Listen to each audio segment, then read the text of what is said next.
ভাই বিশ্বাস করেন, রাত্রেবেলা আপনি যেমনই ঘুমান না কেন, সকাল যখন হবে ওঠার সময়টা হবে তখনই যেন শয়তান হাত পা টিপা শুরু করে এই উঠিস না বলতে থাকে। কিন্তু কি আর করার, 7টা তো বেজে গেছে, এখন পাসপোর্ট অফিসে আসতেই হবে আমাদের। ওমা এসে দেখে যে লম্বা লাইন, বাপরে বাপ, ভাবছিলাম যে লাইন থাকবে না, সকালের আগে চলে আসছি। এই লাইন দেখে সিরিয়াল ধরতে ধরতে ধরতে ধরতে মিনিমাম 4 থেকে 5 ঘন্টা লেগে যায় পাসপোর্ট হাতে নিতে। তবে তার আগে এই লাইনের একটু অভিজ্ঞতা শেয়ার করি আপনাদের সাথে। আপনি যখন পাসপোর্ট অফিসে আসবেন একদমই ফুলফিল প্রস্তুত নিয়ে আসবেন যে আমি আজকে অনেক ধৈর্য ধরে লাইন ধরে পাসপোর্টের কাজটা করে যেতে হবে, আমি তাড়াহুড়া করে যেতে পারবো না এখান থেকে। পাশাপাশি দেখতেছেন এই দুই পিচ্ছিকে নিয়ে আমরা জ্বালা যন্ত্রণায় আছি, দৌড়ে দৌড়ি, কান্নাকাটি, খাওয়া দাওয়া, কি যে করব কিছুই বুঝতে পারছি না। পাসপোর্ট নেব নাকি তাদেরকে সামলাবো। অবশেষে ছোট করে বলে দেই আমরা 4 থেকে 5 ঘন্টা ওয়েট করার পরে পাসপোর্টটা হাতে নিছি। এটা 4 ঘন্টা থেকে 5 ঘন্টা পাসপোর্ট নেওয়ার জন্য। আর যখন আপনি জমা দিবেন ভাই, আপনার সারাদিনও লাগতে পারে, কিছুই করার নাই। এই হলো ছোট করে পাসপোর্ট অফিসের অভিজ্ঞতা আপনাদের কাছে শেয়ার করলাম। আপনি যান তখনই টের পাবেন পাসপোর্ট অফিসের অভিজ্ঞতা আসলে কি জিনিস।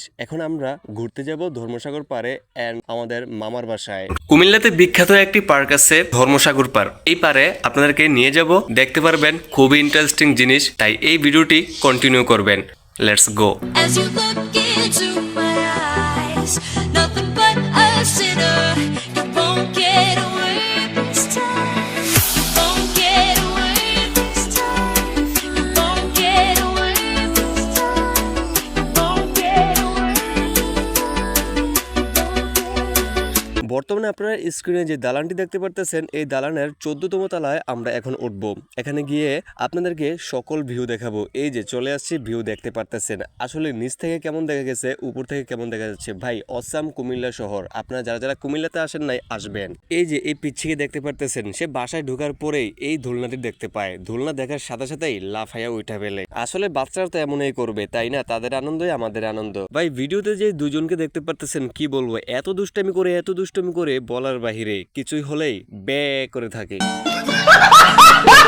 কিছুক্ষণ যাবত তাদের খেলাধুলা দেখতে দেখতে দেখেন এক পর্যায়ে এসে কি করতেছে এই বিড়ালটাকে নিয়ে। পারে না, একদমই গলা চাইবা মাইরা ফেলে। আমি বলতেছি আরে এটা তো খেলনা জিনিস না, এটা একটা বিড়াল, তাকে নিয়ে তোরা দুষ্টামি করতে পারি কিন্তু মেরে ফেলতে পারিস না। কি আর করা, বিড়াল বারবার বলে এই শয়তান আমাকে ছেড়ে দে, আমাকে মেরে ফেলতেই পারবি কিন্তু আমাকে জীবিত রাখতে পারবি না। বিড়ালের এই কথা শুনে তাকে বুকে নিয়ে একটু আদর করে, আর বিড়ালটিও তখন একটু শান্তি পায়। একজনের দুষ্টামির পর্ব শেষ হওয়ার পরে আরেকজন চলে আসছে, কিন্তু সে আর কি করবে, সে এখন অনেক ক্লান্ত, কারোর সাথে দুষ্টামি করার জন্য প্রস্তুত না।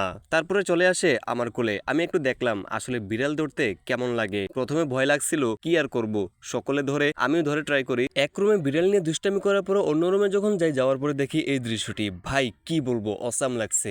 এতদিন দোকানে দেখছি, আজকে বাসায় দেখতেছি, কারণ আমরা তো গ্রামে থাকি, এগুলো নিয়ে আমরা চর্চা করি না, এগুলো নিয়ে বসে থাকি না। এটা দেখার পরে অসাম লাগলো, জোস লাগলো ভাই। কুমিল্লা শহরে তেমন বড় বিল্ডিং দেখা যায় না, যেটা দেখা যায় 16 থেকে 17 তলা, উঠতে গেলে 20 তলা হয়তোবা থাকতে পারে, এটা আমি জানি না। আসলে আমার চোখের দেখে আমি 16 তলা অব্দি দেখেছি, আমি 14 তলায় আছি বর্তমানে। 14 তলা থেকে দেখুন কুমিল্লা শহর দেখতে কেমন দেখায়। একটু সামনের দিকে তাকালে যখন আপনারা দেখতে পারতেছেন একটি পুকুর দেখা যাচ্ছে, এটাকে ধর্মসাগর পার বলা হয়। আপনারা যারা কুমিল্লাতে থাকেন তারা অবশ্যই জানবেন যে কুমিল্লা শহরে ধর্মসাগর নামে একটি জায়গা আছে, সেখানে সকলে ঘুরতে যায়। এখন আমরা 14 তলা থেকে নেমে ওই ধর্মসাগর পারে যাব। যেহেতু অনেক বারে গিয়েছি, আজকের যাওয়াটা কিন্তু একটু ভিন্ন, কারণ ফ্যামিলি সহ যাচ্ছি। ভাই ধর্মসাগরে যাওয়ার পরে এত এত মানুষ দেখলাম যা বিশ্বাসই করতে পারতেছি না, কারণ এর আগে তো এরকম কোনো অভিজ্ঞতা নেই আমাদের। হঠাৎই মনে হলো যে আজকের দিনটা ফ্রাইডে, কি করব, মানতেই হবে, মানিয়ে নিতেই হবে, যেহেতু ফ্যামিলি আসছে, ছোট ভাতিজিরা আসছে, ছোট বাচ্চারা আসছে, তাদেরকে নিয়ে আনন্দ করতেই হবে আমাদের। এখানে অনেক খেলনা জিনিস আছে, ছোট ছোট বাচ্চারা এখানে ওঠে,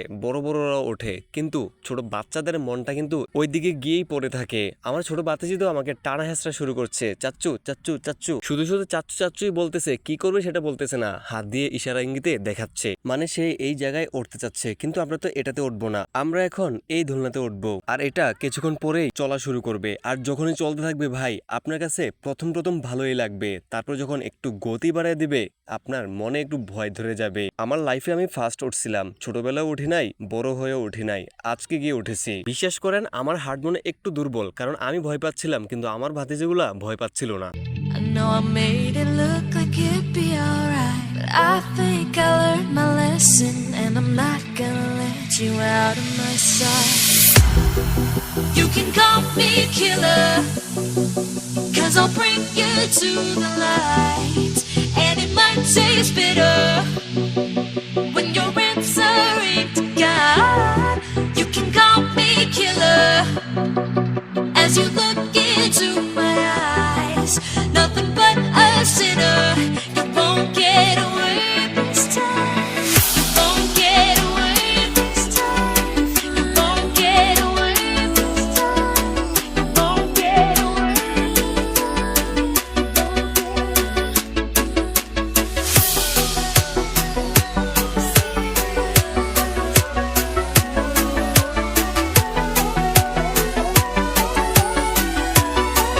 এটার গতি এতটাই ছিল যে কিছুটা ভয় লেগে যায়। আমার ভাতিজিও এক পর্যায়ে অনেক ভয় পেয়ে যায়।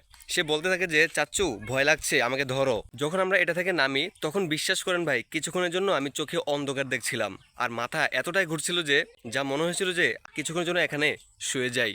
কিন্তু এখানে শুলে যে মানুষের পাড়া খাইতে খাইতে খাইতে খাইতে একদমই হসপিটালে যাইতে হবে। যাই হোক গাইজ, সব শেষে কিন্তু আমরা এখন সকল কাজ শেষ করে বাসায় চলে আসছি।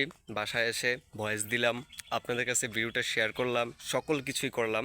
তো শেষ কথা একটাই, আপনাদের কাছে ব্লগটি কেমন লেগেছে তা অবশ্যই কমেন্টে জানাবেন। আর এই ভিডিওটাকে বেশি বেশি করে শেয়ার করে দিবেন। সাবস্ক্রাইব করে না থাকলে প্লিজ সাবস্ক্রাইব করে চ্যানেলটার পাশেই থাকেন। আল্লাহ হাফেজ।